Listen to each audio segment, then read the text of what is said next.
Hey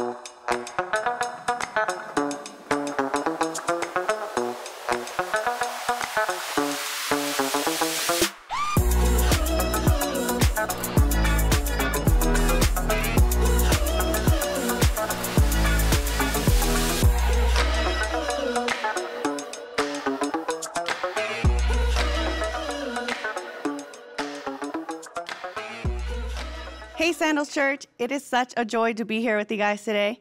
I'm Ashley Ramos, Pastor Fredo's wife, and I get the privilege of reading God's Word with you. So if you are willing and able, will you please stand for the reading of God's Word?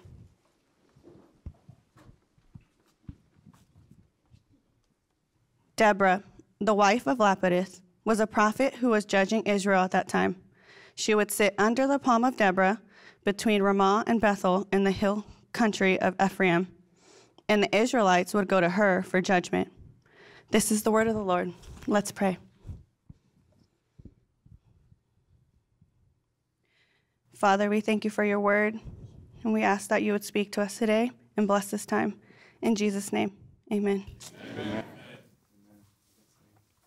Thank you so much. You guys can go ahead and be seated.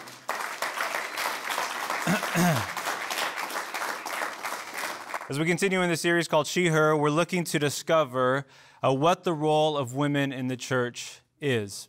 And our passage that was read for us today comes from a very dark and messy book, the book of Judges. It's dark and tragic because there's this repeated phrase throughout it that Israel did evil in the sight of God. In fact, that's how the book ends. It ends on a pretty bad note. It's messy because it's filled constantly with murder and violence and deceit and all kinds of things that destroy our lives. Yet, as we read this verse from Judges 4:1, that the Israelites again did evil in the sight of the Lord, there's something about it that I find. The first there is again. The word again signifies that there's this repetition in Judges. Some call it a cycle. It's a vicious cycle in which people, God's people, have entered into a land and a life that God had promised them, and yet they can't keep him at the center of it. And so they turn to their own devices. Then they get oppressed, and they cry for help. But what I noticed, and just kind of realized this week, was that where it says, again, Israel did evil in the sight of God, I'm reminded that God never ceases to have his eyes on us. They did evil in his sight. In other words, his gaze was fixed on them. Regardless of the evil, the mess of our lives, I need to be reminded that God's loving gaze never leaves me. Never leaves me. And we need to be reminded of this. That no matter how messy the book might be or your life might be, the Lord's eyes, his loving posture is always towards you, wherever you find yourself at. And more than that, he doesn't have a problem getting his hands dirty in the mud of our lives. And we see him do this in the book of Judges by sending what he calls judges, people to oversee Israel, people to act accordingly, to bring the land to a place that is right and full of justice again. Judges is a book about deliverers. Now, unfortunately, these deliverers typically go wrong. Most of the time, they fall apart.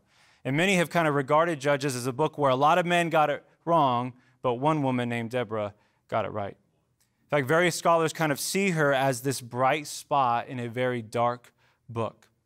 And so we're going to use the story of Deborah to really help us understand why we need women to lead. Why is it that we need women to lead? The story of Deborah is going to help us understand why and give us, I think, some answers to that question. So we're going to read together this full story. I'm going to make some observations along the way and then draw out a few thoughts that I think help us understand why it's so important for us in the church today that women lead us. And so buckle in. We got the whole story of Deborah, story time with Fredo, and get ready. Get ready. We'll pick up in Judges 4, verse 6, where it says, one day she sent for Barak, son of Abinoam. Now, what's interesting and what I want you to know already is that she sends for him. A woman sends for the strongest warrior in Israel. And guess what?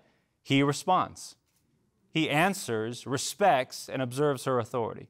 We're told that he lived in Kadesh in the land of Naphtali, and she said to him, listen now, this is what the Lord God of Israel commands you. She's a prophet. She says, call out 10,000 warriors from the tribes of Naphtali and Zebulun at Mount Tabor, and I will call out Sisera. Now pause. Who's Sisera?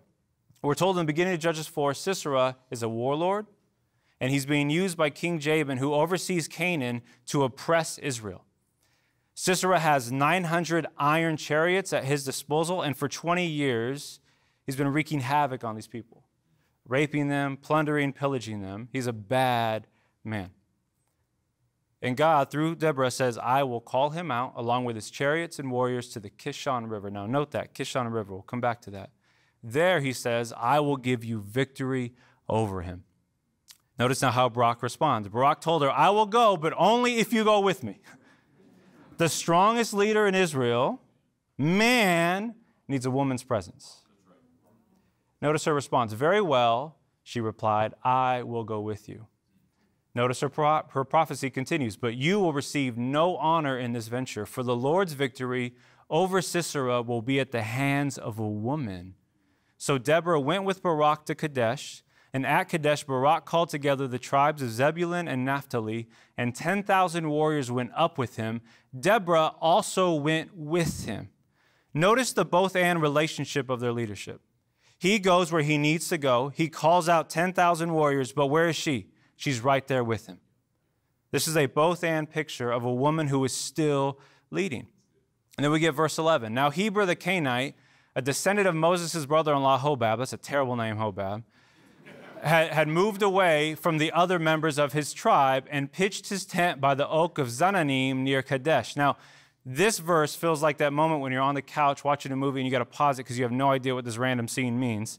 So you ask your partner, whoever you're with, that's what this verse is, but hold on to it because this story very much plays like a Quentin Tarantino movie in which there's violence and a plot twist at the end. And so we'll pick this up in just a moment.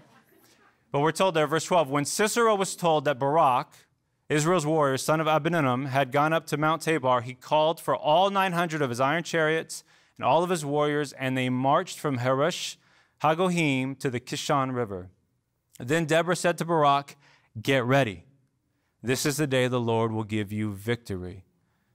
Notice now, twice this woman leader has spoken prophetically to Barak. There is something to be said for the well-timed word of a woman in our lives, men. It can do something to us. It says, you're going to get victory over Sisera, for the Lord is marching ahead of you. Barak needed Deborah, and Deborah's reminding him, it's not just me that's with you, the Lord is with you too. So Barak led his 10,000 warriors down the slopes of Mount Tabor into battle.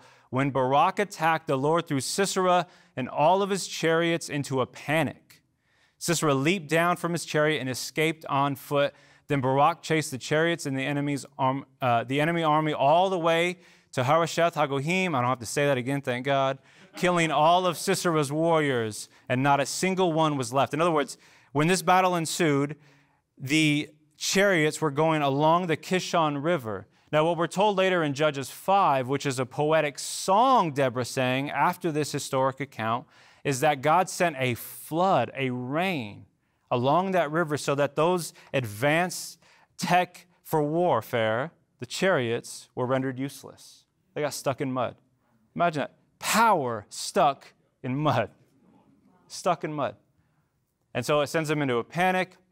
And then we're told that Barak chases all of the army, eliminates all of them all the way back to their homeland. Meanwhile, it says, Sisera ran to the tent of Jael, the wife of Heber the Canaanite, because Heber's family was on friendly terms with King Jabin of Hazar. So Jael went out to meet Sisera and said to him, now we're going to pause just there for a second.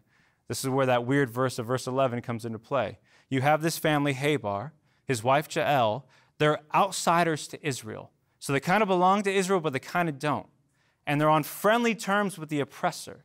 And so Sisera, who's been running, goes and sees her and says, come into my tent, sir. Come in, don't be afraid. Now, if someone says don't be afraid, I'm automatically afraid. This does not sound right. Feels like a horror flick. And here's what we got to recognize. In this moment, her family, because they're on friendly terms with the oppressor, could have been well rewarded for their care in this moment of battle. They're looking out for the warlord Sisera. But notice what it says happened. He went into her tent, and she covered him with a blanket, which is common in ancient Near East practice. This is a form of hospitality. He says, give me some water. He said, I'm thirsty. So she gave him some milk from a leather bag and covered him again. Stand at the door of the tent, he told her. If anyone comes and asks you if there is anyone here, say no. Now, what's interesting that I think the author is doing here in Judges 4 is picturing for us in this narrative two of the strongest men of Israel, Barak and Sisera. And both of them at different moments need and are vulnerable in the presence of a woman. In the presence of a woman. And it said there, when Sisera fell asleep from exhaustion, I don't know why he's tired, the man dipped out of the battle. He didn't even stick around. But we'll keep it moving. It said, Jael quietly crept up to him with a hammer and a tent peg in her hand. Then she drove the tent peg through his temple and into the ground. And then the verse we probably didn't need, and so he died. Just straight through it. Now, what's profound to me is, as I'm thinking about this passage, is that day Sisera got up and dressed himself full of armor that would have protected him from fists, feet, swords, shields, his own iron chariots and horses, but he was not ready for a household item like a tent peg. There is something to be said about the way we entrust ourselves to modern forms of power, and we neglect the small things in life that can completely destroy us, especially when it comes to leadership roles. How we view gender. A tent peg took out this man. Now, her actions, some commentators noted, are not only defiant and violent, but they actually are socially revolutionary.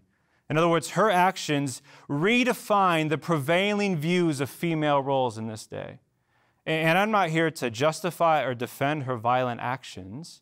And certainly this story of Jael, which maybe some of you know about, isn't the first story we read to our children out of the Bible.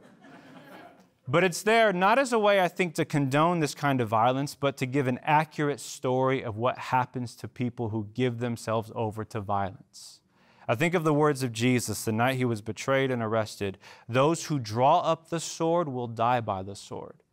And so for any one of us who use violence as a form to accrue power, your life will probably end losing that power at the hand of somebody else's violence.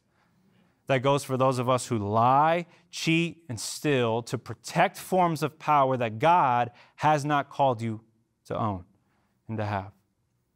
Now, the story doesn't end there.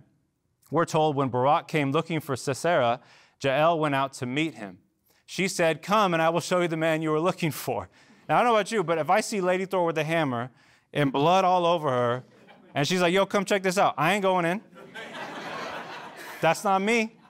Could not be me. Be like, after you, ma'am. But he goes in, he followed her into the tent and found Sisera lying there dead with a tent peg through his temple. So on that day, Israel saw God. Listen, Israel saw not Deborah, not Barak, saw God defeat Jabin, the Canaanite king. And from that time on, Israel became stronger and stronger against the king Jabin until they finally destroyed him. Because in that moment, Jabin's best warlord, Sisera, is now defeated.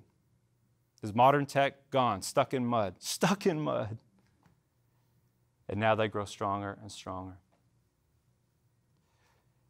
We're told, not so much in Judges, but in Deuteronomy and Exodus, that the people of Israel are going into the land filled with milk and honey.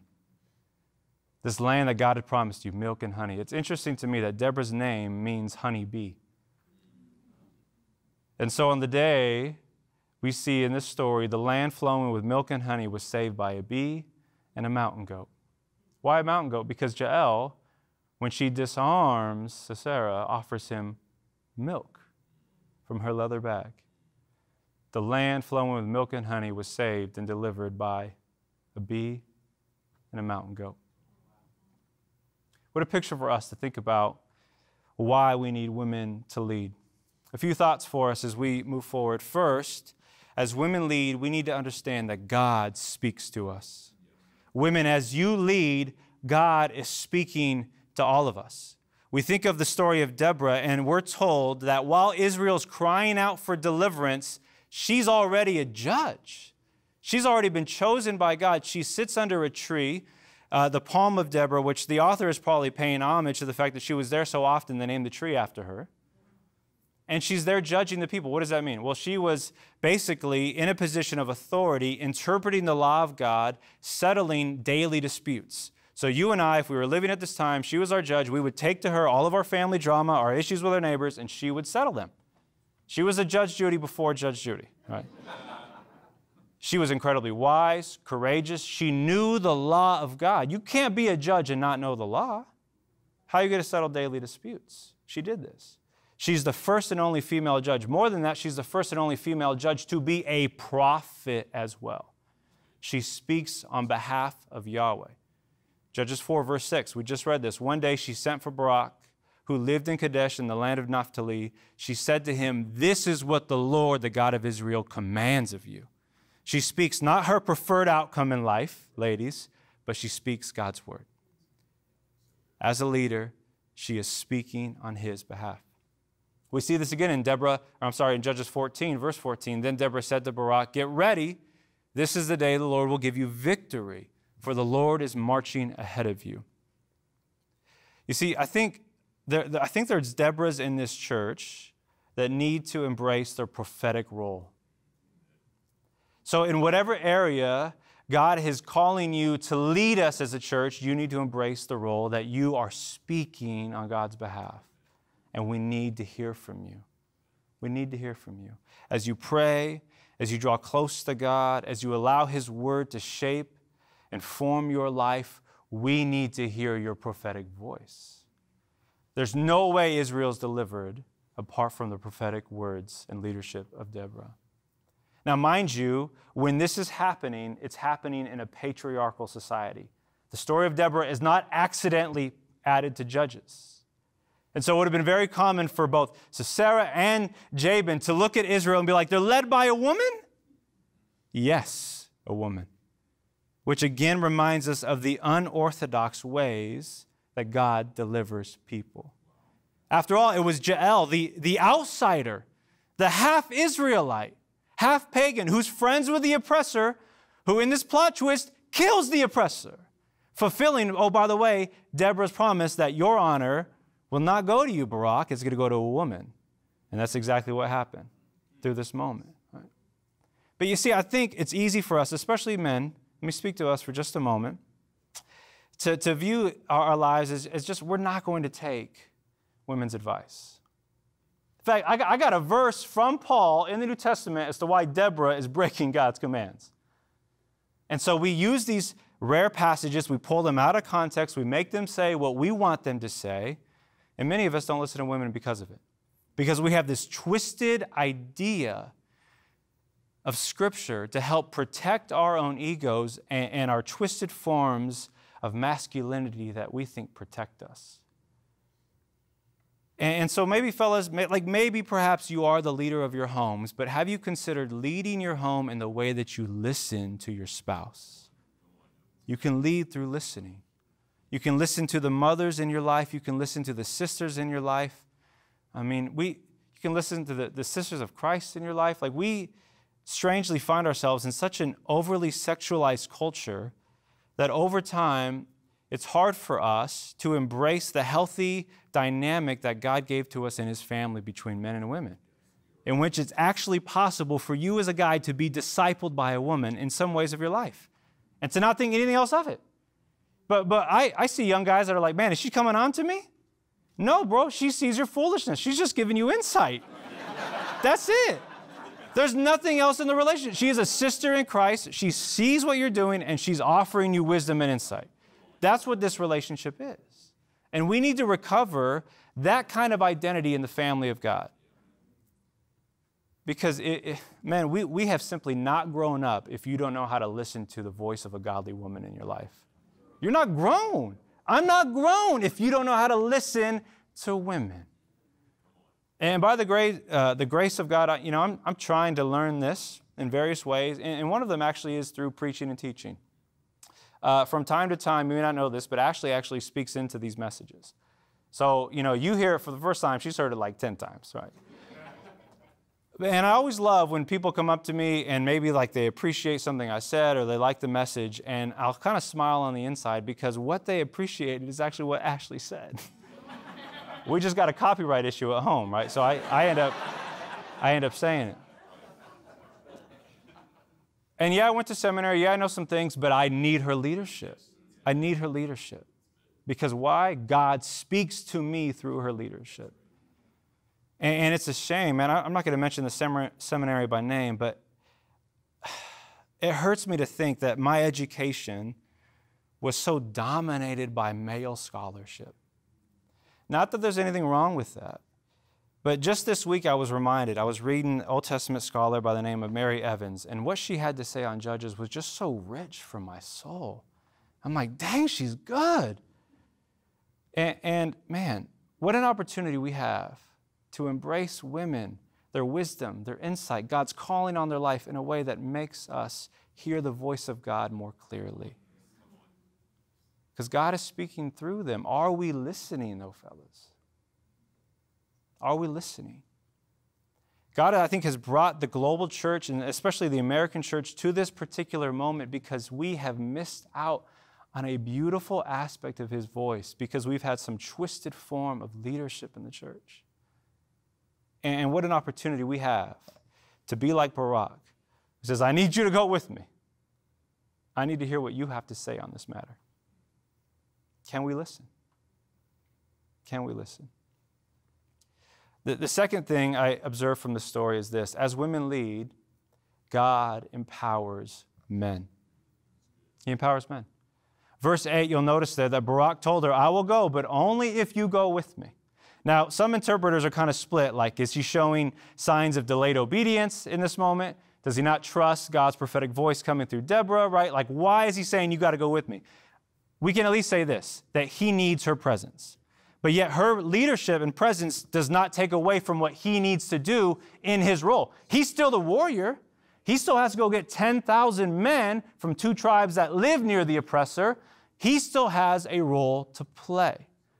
And so whether he was wavering, not trusting, it's clear that he needs her leadership to be what he is called to be as well. And this is why her leadership is so important to us, because she's not behind the scenes, y'all. She's not at home. She's not organizing stuff. She's front and center. And I say that because oftentimes in the church, when we talk about women leadership, we say, oh yeah, you can lead, just kind of get out of the main way.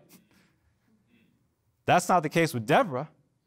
She is in the main way. And though she doesn't have the strength of this warrior, she's directing the warrior of 10,000 individuals. There's something to be said for this. But more than that, I love how Deborah actually never loses her role either. Right? She never thought I had to be the warrior. And I love that Barak's strength doesn't overshadow Deborah's voice and wisdom. And her gifting as a leader is not a threat to his strength. And so if another woman's gifting is viewed as a threat to your strength, maybe you're not as strong as you think you are. Maybe you're not as strong as you think you are. And I say that not to embarrass any of our men, not to make you feel guilty or full of shame, but to just name it what it is. That is an insecurity that you need to be allowed to be exposed to the love of God. And to imagine for a situation where a woman's leadership, strength, courage, and wisdom is actually the way we experience God's love for us and empowerment to do and be the very person he's called us to be. Imagine that. Imagine that. Sandals Church, what a gift we could be if our strength was not threatened by the gifting of women. Not threatened.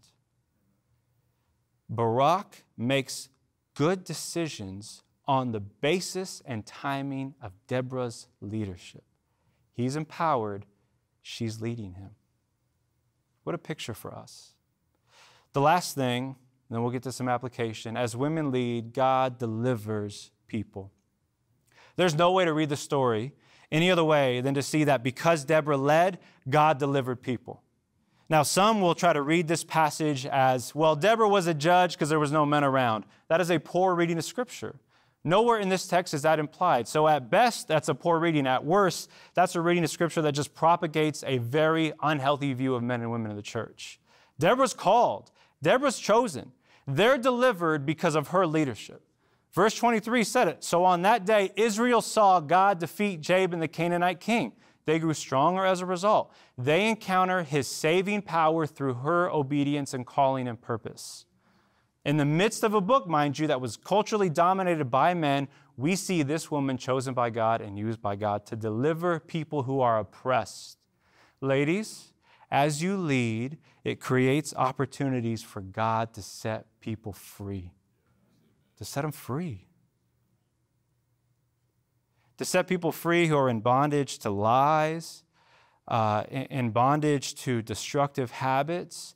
Ladies, as you lead in the way that God has called you to do so, imagine He is setting people free too.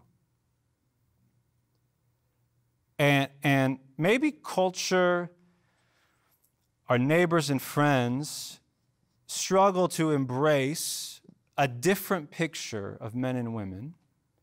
There's an opportunity for us to embrace the way that God chooses people. Oftentimes, as culture is zigging, the Spirit of God is zagging, going in a different direction. And we stand, I think, at a turning point where we can begin to humble ourselves and embrace God's choice for leaders, to defer to God's choice, right? If I were to ask it in a question, I would say it like this: how can we lead in deference to God's choice regardless of gender?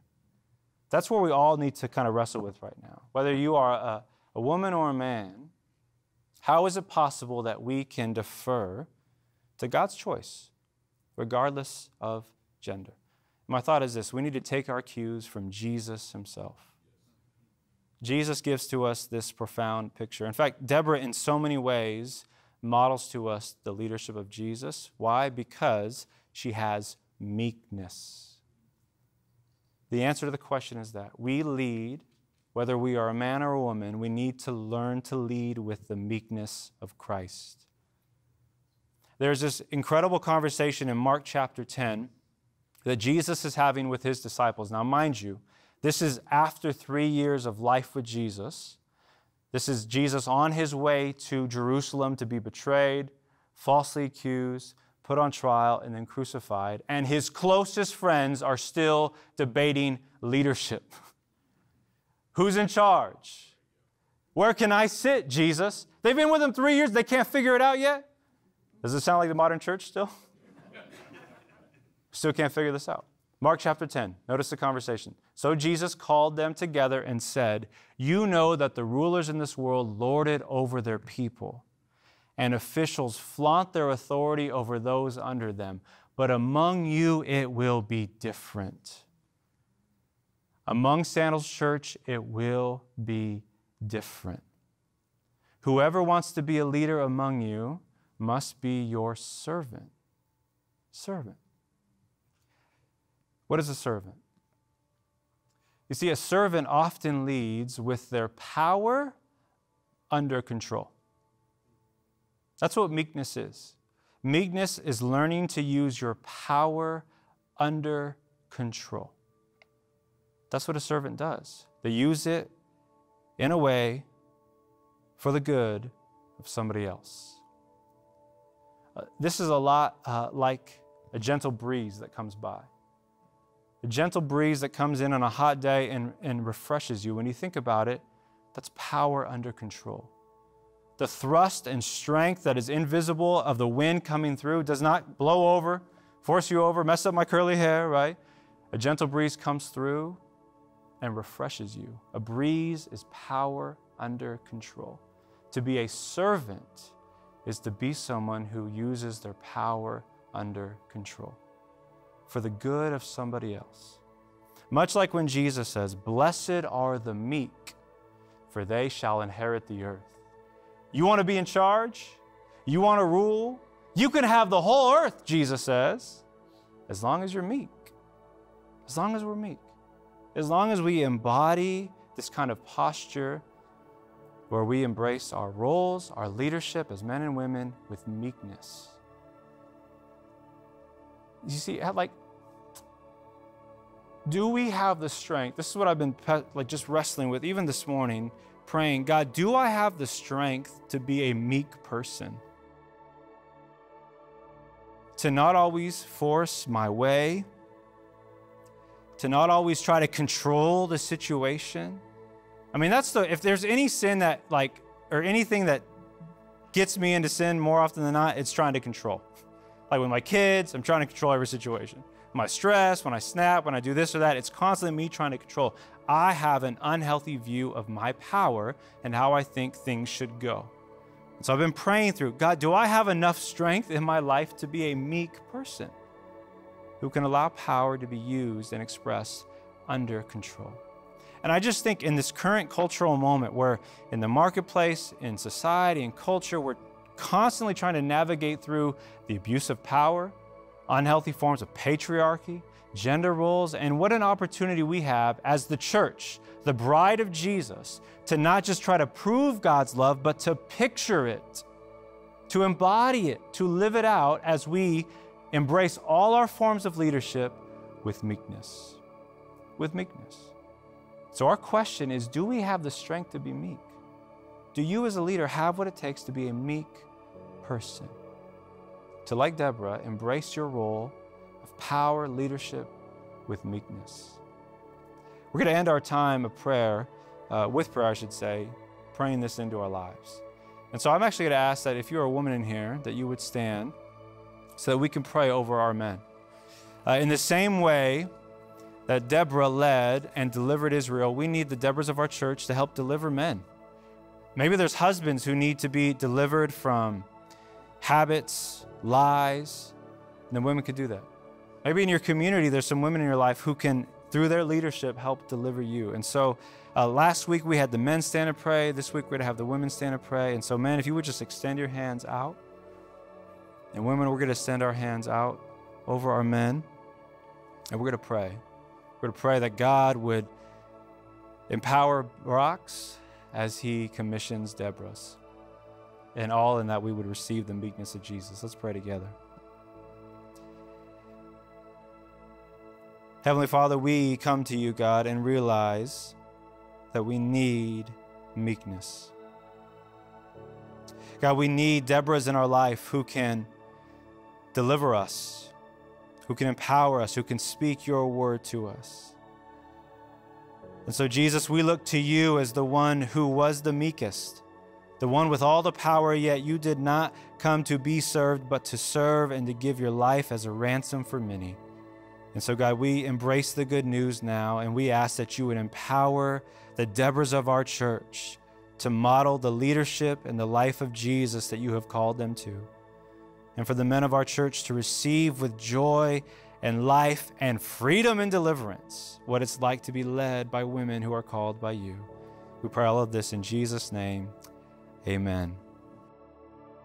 Hi, I'm Pastor Matt Brown. Thank you so much for watching this content. The reason that we produce this content is to help you build an authentic relationship with God, with yourself, and ultimately with others, people just like you who are furthering their relationship with God.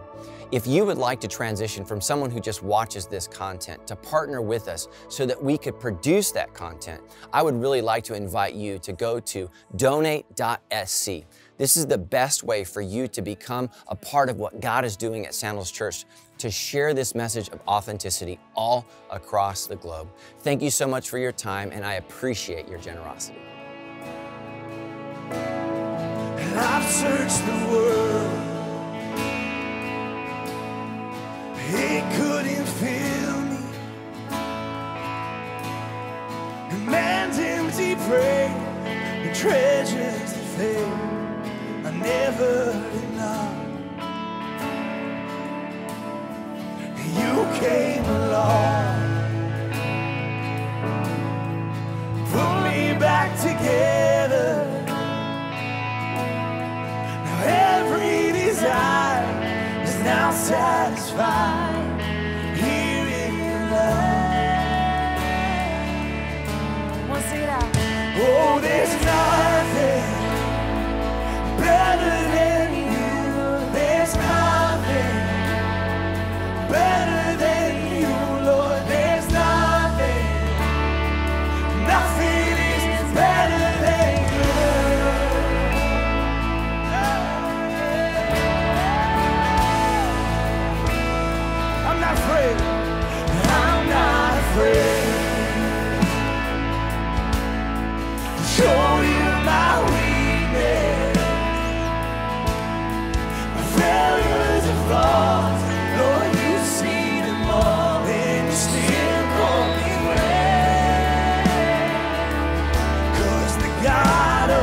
now.